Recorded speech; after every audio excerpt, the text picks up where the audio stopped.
ആധ്യാത്മിക സാധനാചര്യകളിലൂടെ മുന്നേറാൻ ആഗ്രഹിക്കുന്ന സാധകർ അത്യാവശ്യം പഠിച്ചിരിക്കേണ്ട ആധ്യാത്മിക ഗ്രന്ഥങ്ങളെ ക്രമത്തിൽ ഒന്ന് വിശദീകരിക്കാമോ? നമ്മുടെ മുമ്പിൽ തുറന്നു വെച്ച ഒരു മഹാഗ്രന്ഥമുണ്ട്.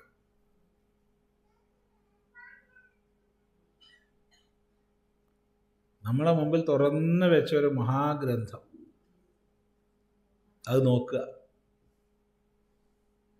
പ്രകൃതി. അത് വായിക്കാൻ പഠിക്കുക. സൂര്യോദയം മുതൽ സൂര്യോദയം വരെയുള്ള അനുഭവങ്ങളെ വിലയിരുത്തുക. എന്തുകൊണ്ട് എങ്ങനെ പാഠങ്ങൾ ഉൾക്കൊള്ളുക. ഈ പുസ്തകം മതി, ധാരാളം.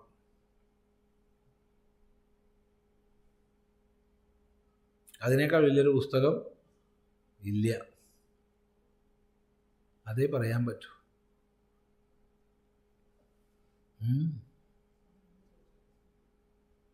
അല്ലാതെ ക്രമത്തിൽ പറയാൻ പറ്റില്ല.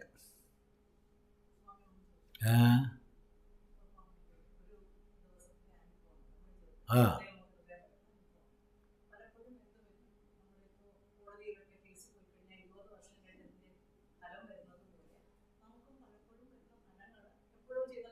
തീർച്ചയായിട്ടും. അതെ, നമ്മൾ പറഞ്ഞത് നമുക്ക് അന്നന്ന് അനുഭവം വരുന്നില്ലല്ലോ, എന്നോ ചെയ്ത കർമ്മത്തിൻ്റെ ഫലമാണല്ലോ വന്നു ചേരണത്, സമ്മതിച്ചു. പക്ഷെ ദിവസവും നമ്മുടെ മുമ്പിൽ പാഠങ്ങൾ ഒന്നിനു പുറകെ ഒന്നായി ലഭിച്ചുകൊണ്ടിരിക്കുകയാണ്. ഒരു വിദ്യാർത്ഥിയുടെ ഭാവം നമുക്ക് സൂക്ഷിക്കാമെങ്കിൽ ഓരോ നിമിഷവും നമുക്ക് പാഠങ്ങൾ ലഭിച്ചുകൊണ്ടിരിക്കുന്നുണ്ട്. ഇന്നത്തേൻ്റെ ഫലമായിരിക്കില്ല ഇന്ന് വരുന്നത്.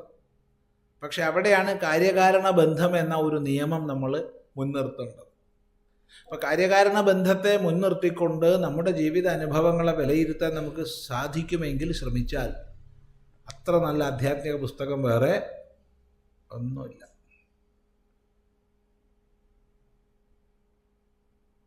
ഈ ചോദ്യം,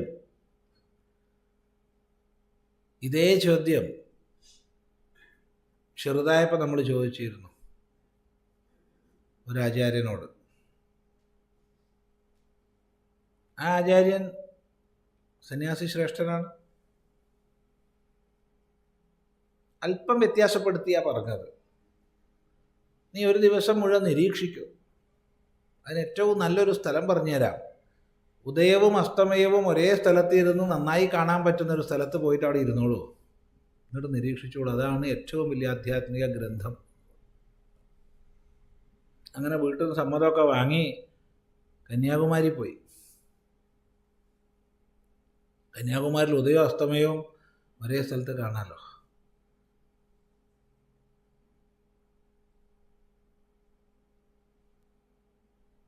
പ്രഭാതമായിട്ടില്ല, ചെറുതായി ആവുന്നേ ഉള്ളൂ. പൊട്ടി വിടരുക എന്നൊക്കെ പറയില്ലേ. പതുക്കെ പതുക്കെ പതുക്കെ അടക്കിപ്പിടിച്ച് നിശബ്ദതയുടെ ഭാവത്തിൽ നിന്ന് ബാഹ്യപ്രകൃതിയിൽ ചില സ്പന്ദനങ്ങൾ വരികയാണ്. ചമന്ന ചില രേഖകൾ വരികയാണ്. മാതൃയോനിയിൽ നിന്ന് നവജാത ശിശു പുറത്ത് വരുന്ന പോലെ ബാലസൂര്യൻ വരികയാണ്. ചിതറുന്ന ചെഞ്ചോരയുണ്ട്. അതോടുകൂടി ഈ പക്ഷികളെല്ലാം പറക്കാൻ തുടങ്ങി. ഒരു ലേബർ റൂമിൻ്റെ പുറത്തുള്ള സന്തോഷം. കുറച്ച് കഴിഞ്ഞപ്പോഴത്തേക്ക് എല്ലാവരും പണിക്ക് പോകാൻ തുടങ്ങി. ബഹളങ്ങളായി, കാറ്റായി, അതായി ഇതായി. എന്തൊരു സൗന്ദര്യമാണ്! ആര് കണ്ടാലും ലാളിക്കും. മോനെ, മോളെ, മറ്റതാ മറിച്ചതാ എന്നൊക്കെ പറഞ്ഞിട്ട്. കുറച്ചു നേരം കഴിഞ്ഞപ്പോഴോ അങ്ങോട്ട് നോക്കാൻ പറ്റുന്നുണ്ടോ? എന്താ ധാർഷ്ട്യം, അഹങ്കാരി, അങ്ങോട്ട് നോക്കാൻ പറ്റുന്നില്ല ഇല്ലേ? അതെ, ഞാനാറ്റവും അതാണ്. കുറച്ച് കഴിഞ്ഞപ്പോൾ പതുക്കെ അഗ്നിയുടെ വർണ്ണം പതുക്കെ പതുക്കെ ചിതയിലേക്ക് ഇറങ്ങിപ്പോവുക. ഒരൗദ്ധത്യവും ഇല്ല, ഒരു ശക്തിയില്ല, എല്ലാം തളർന്നു. എല്ലാം. നേരത്തെ അഹങ്കാരം എവിടെ പോയി? ഒന്നുമില്ല. പതുക്കെ പതുക്കെ പതുക്കെ പട്ടടയിലേക്ക് ഇറങ്ങിപ്പോയി. വീണ്ടും ശാന്തമായി.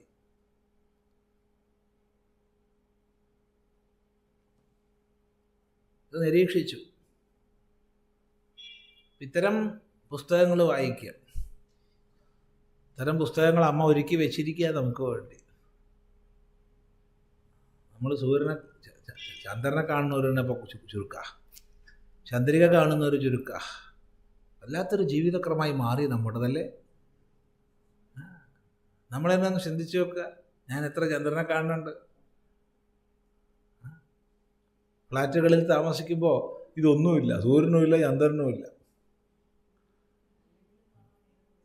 അല്ലെങ്കിൽ കാണാൻ നേരമുണ്ടോ? അതാണ് ചോദ്യം. നേരമുണ്ടോ എന്നാണ് ചോദ്യം. നേരമുണ്ടോ എന്നാണ് ചോദ്യം. എന്താ നേരം ഇല്ലാതിരിക്കാൻ കാരണം? സ്വാമി തിരക്കിട്ട ജീവിതമാണ് സ്വാമി. പറയണമെന്ന് ആലോചിച്ച് പറയണം. പഴയ ആൾക്കാരുടെ 1000-ലൊന്ന് തിരക്ക് നമുക്കിപ്പോൾ ഉണ്ടാവേണ്ട വല്ല ആവശ്യമുണ്ടോ? എത്ര സൗകര്യമുണ്ട് ഇപ്പോൾ ജീവിതത്തിന്. ഒന്ന് ആലോചിച്ച് നോക്കും. വ്യാസഭഗവാന്റെ തിരക്ക് എത്ര ഉണ്ടാവും? ശങ്കരാചാര്യൻ്റെ തിരക്ക് എത്ര ഉണ്ടാവും?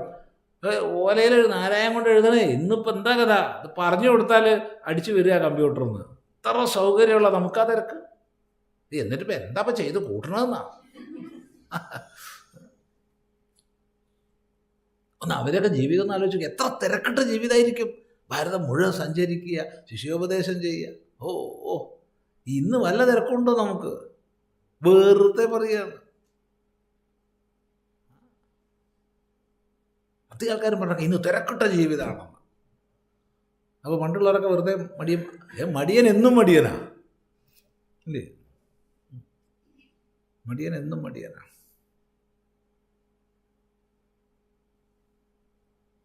തിരക്കുള്ളവർക്ക് എന്നും തിരക്കാ. ആ തിരക്കിൽ തന്നെ മറക്കാവോ?